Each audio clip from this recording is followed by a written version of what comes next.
Hi, Savio. Thank you so much for joining this podcast episode. Really appreciate it. How are you today? Good, Anu. How are you? I'm doing great and excited to learn more about your journey, Okay. your cancer surviving journey, as well as like how that led to like another business journey as well, so very impacting other people's life. So yeah, let's get started with that. When did you find out you have a cancer? I know it sounds really hard, and my dad died with the cancer, and I know like how it feels Oh, so when it sorry. goes to the family, and if someone is find out about themselves like they have a cancer, it's just always a crazy moment. So tell me how did you find out yours? Yeah. So my cancer journey started in 2014, July. And I remember a couple things happening. I was getting deep night sweats for a couple weeks. I was traveling with a friend. We went to Paris and Amsterdam Mm, and London, and I had night sweats, and that I thought that was just the location. And then it progressed into my stomach being distended. It was growing and growing. And I was like, this is strange. So at that time, I was only seeing a naturopath. I would see a naturopath once a year. He would analyze my blood, tell me what vitamins, what diet to follow. yeah. And so I had scheduled a session with him, and he's like, according to your blood work, something's wrong. He told me to go seek mainstream medicine. So I did. I ended up getting a sonogram, and the office would not let me out. Literally, after I got the sonogram for like an hour and a half. And then they finally came out and they said to me, "You need to have a relative come pick you up." I'm like, "What do you mean?" I'm like, "I drove here." They're like, "Just go to the hospital." So I went to the hospital, and literally within an hour, I was admitted to the fifth floor at the time.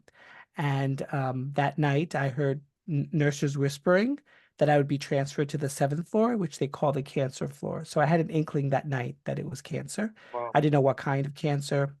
And that led me to being in the hospital for 15 days. Of the 15 days, for 1 week, I was bedridden because they had to put a nephrostomy tube to Yeah. distend at that point 8 liters of fluid from my abdomen. And so that's really the onset of my journey of knowing that I had cancer. And what type of cancer did they find out? What type was it? Sure. So they had to do a, bone marrow aspiration and they had to also put the nephrostomy tube. And that's when the Yeah. doctor whispered in my ear, it's a stage 3 non-Hodgkin's lymphoma. So it's a blood Oh, wow. cancer. It doesn't run in my family. It's just an anomaly. They say blood cancers are that way. And, it's really, to a large degree, people ask me all the time, you must have been like really unwell. And no, I wasn't. I was working out 6 days a Yeah. week. I was doing high intensity workouts. I was eating organic food. I was taking my vitamins.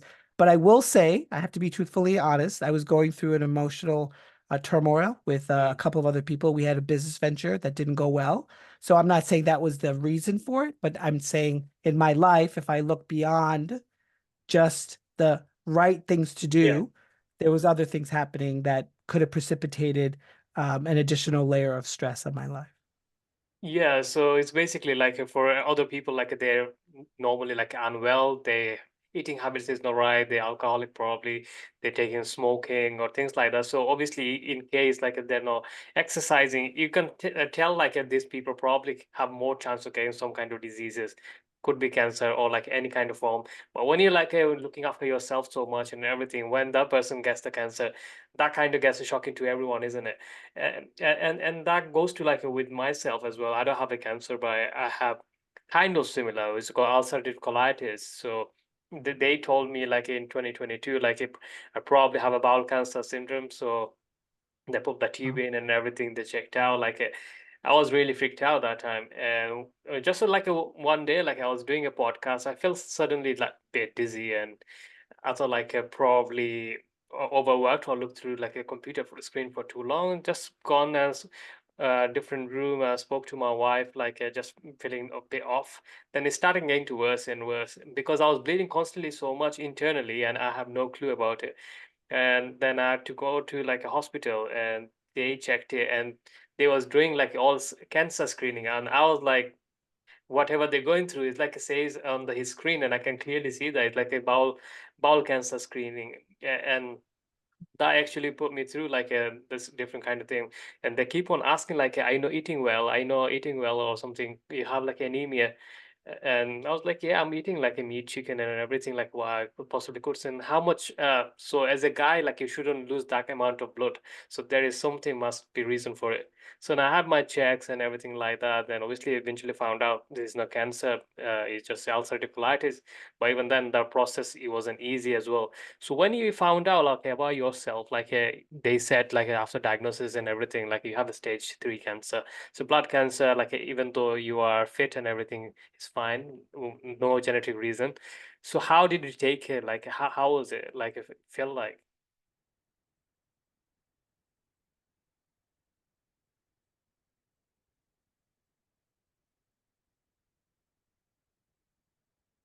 So when they told me, I have the personality where if you tell me something really hard, yeah, I will process it and I'm not going to freak out. This is not my nature. Of course, internally, there's obviously fears and stuff going on. Anybody would. But when they did the bone marrow aspiration, I remember the doctors looking at me and being like, we've told so many people this hard news and the way you've taken it. I'm like, what am I supposed to do, doctors? But fall apart? No, this is not mm, the time for that. This is the time to face it, confront it, and find a way through it. I don't know how, but I have to find a way through it. And so for me, I was armed with my cell phone and I was armed with Wi-Fi. And so I was researching all I could while I was in the hospital bed, while I was bedridden. And I also set up a Google alert. I wanted to learn everything about the disease medically. I wanted to learn everything about the disease from a human humans, connection standpoint. And so that's just what I did. But I vowed to myself that if once I got out of the hospital, it was 15 days later, that I would do everything in my power to make sure I find a way to overcome or conquer this particular situation in my life. okay. And obviously it wasn't easy to see like your family going through, like probably you taken it as like a, like I'm gonna be through that, like I need to have the process and plan. But when it goes to like a family, probably your parents, like your siblings and things, they wouldn't take it like as easy as it gets. Like remember like when my dad had it, like he was quite strong, like he had the hope, he had the faith, he could probably gonna beat it through.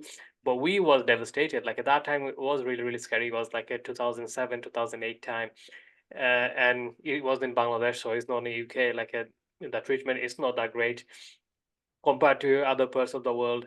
But still, like he had a kind of faith at the beginning, but eventually he started to lose out. He was in a stage 3 lung cancer, but we was freaking out for everyone. Like he just like a whole 2 years. He was for us like a really, really bad moment of our life, and just like no one can even like have the smile on our face because it's always a pain and everything. The problems are happening.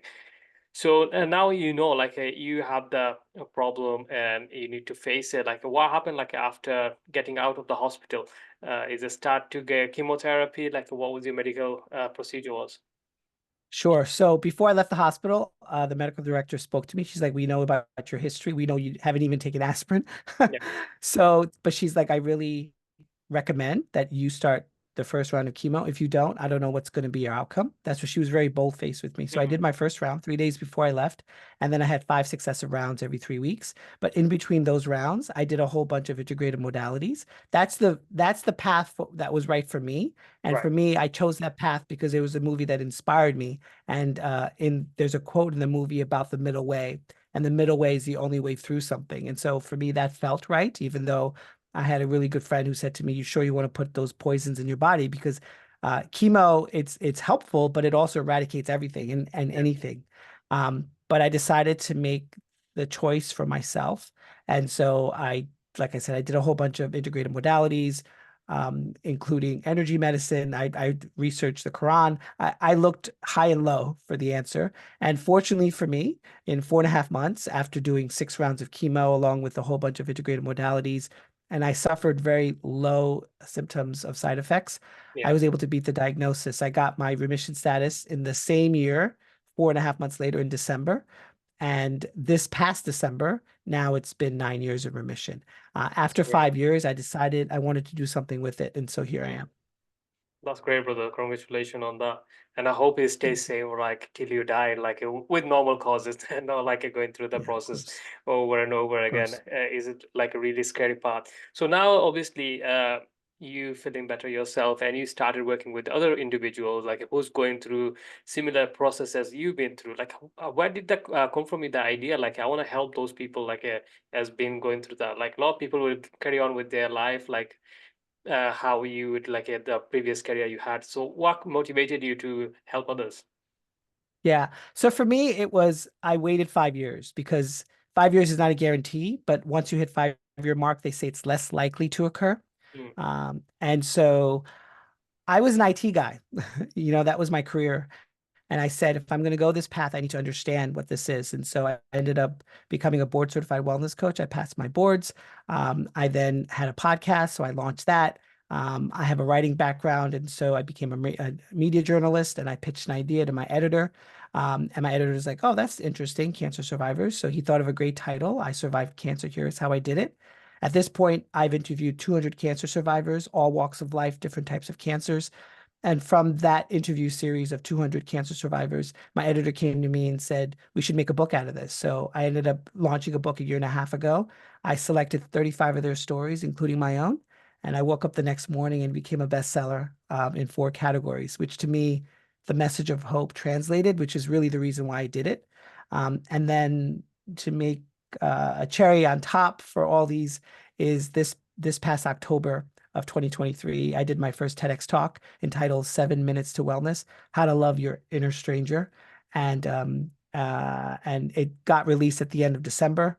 And so far in 2.5 weeks, it's reached over 15,000 views, which I'm really happy about. That's great. That's great. That's inspiring, isn't it? So obviously you're inspiring other people like with your journey, with what you have accomplished for yourself. So there is a lot of people out there like they're hopeless. They not everyone like yourself, not everyone like them strong enough to be like if forget about cancer, like a normal kind of diseases, like they give up their life, they feel like this crazy. Even though with myself, like last couple of years back, like when I was diagnosed with ulcerative colitis, like they put me on strong medication. It's similar kind of like a medication they give you like as a cancer patient, like a biological treatment, uh, and they got so much side effects. So right now, last year I have decided to give up all of my medication, even though Oh, medication wasn't working, steroid, nothing was working. So I completely gave up. I went 100% herbal 6 months back, and I'll say about oh, 95% I'm better at what I was doing. But before, like whatever the medication they given, like it's a good thing for you. Like you didn't get like a lot of side effects. My side effects was horrendous. Like I couldn't get out the bed for like a 4 to 6 months, constantly feeling dizzy. The whole everything is making dizzy. There is so many symptoms. I guess stroke kind of symptoms as well. So whole my right side get paralyzed. My eyesight get like a visual aura, so I get blinded, and that was a crazy moment, and there was like a zero hope for me, like whatever is happening I have no clue. They checking after checking, they're doing MRI, CT scan and everything like that, and they couldn't figure out like what else the problem.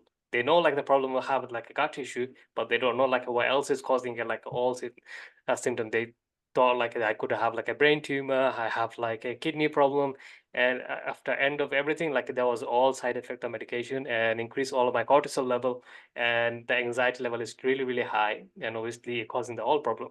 So as soon as I stopped everything and focused on my exercise and eating healthy and started to feel better. So yeah, so not many people are like in the same position, because when I was going through that process, I joined with like a few groups on Facebook, and with anxiety and things like that, there was so many people I spoke to, and they couldn't beat their anxiety like how I did, and they stuck around for 5, 7, 20 years, and they goes like I'm still cannot beat it, even though with the psychiatrists and doctors and things like that. So not everyone mindset is not strong enough, not everyone can able to do that things, and person like yourself, myself, like we need to come out and help them. So what will be like your advice to them, like those who feel like a hopeless, those who feel like there is no treatment, or like nothing can solve their problem?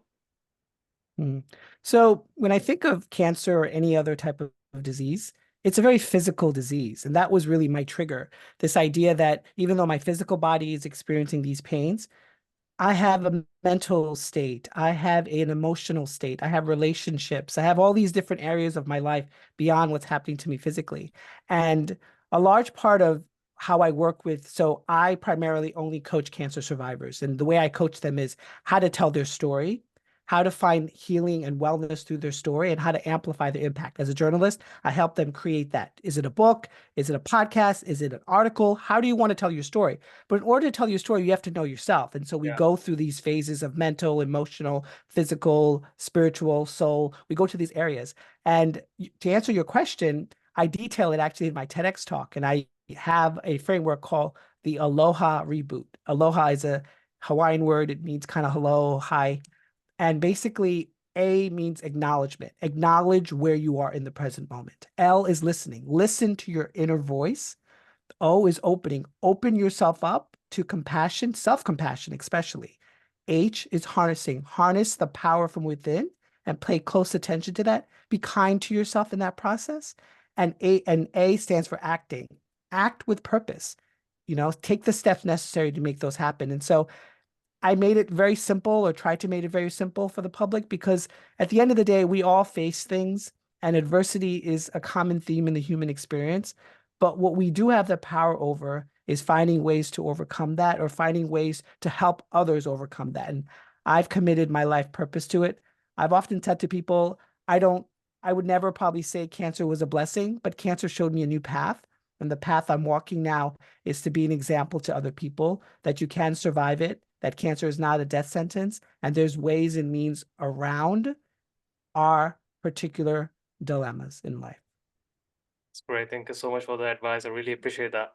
So, Savio, we nearly come here and do this podcast. So, it's been a great pleasure having you on the show. So, before we leave, if anyone wants to learn more about yourself, your business, or like your stuff, like wherever your book is and TEDx, how they can find you all. Sure. So they can go to my website. It's my name, Savio P. Clemente. So Savio, P as in Peter, Clemente, Clemente. You'll find my TEDx talk there. You can also find my coaching that I offer. You can follow me on social media at The Human Resolve. But yeah, those are the best ways to touch points with me. At the end of the day, I just want people from this podcast to just realize we are more than our disease. We are more than our circumstance. There is a way out. There's a way around. And as a good friend once told me, we have to lean into discomfort, because discomfort is the only way through something. It's not around. It's not over. It's not back. It's through. And so that's what I want to leave your listeners with. Thank you so much for that, Savio. I wish you best of luck with your business, your personal life, your health. And thank you so much for coming to the show today. Really appreciate it. Okay. Thank you so much, Anil. Thank you. You're most welcome. So that's a wrap, guys. Thank you so much for listening to this podcast episode with Mr. Savio today. I hope you enjoyed our conversation. If anyone wants to learn more about him, or like if you want to know more about his business and stuff, you can visit his website, or you can find his TEDx talk on YouTube. And until then, I'll talk to you on next episode. Take care.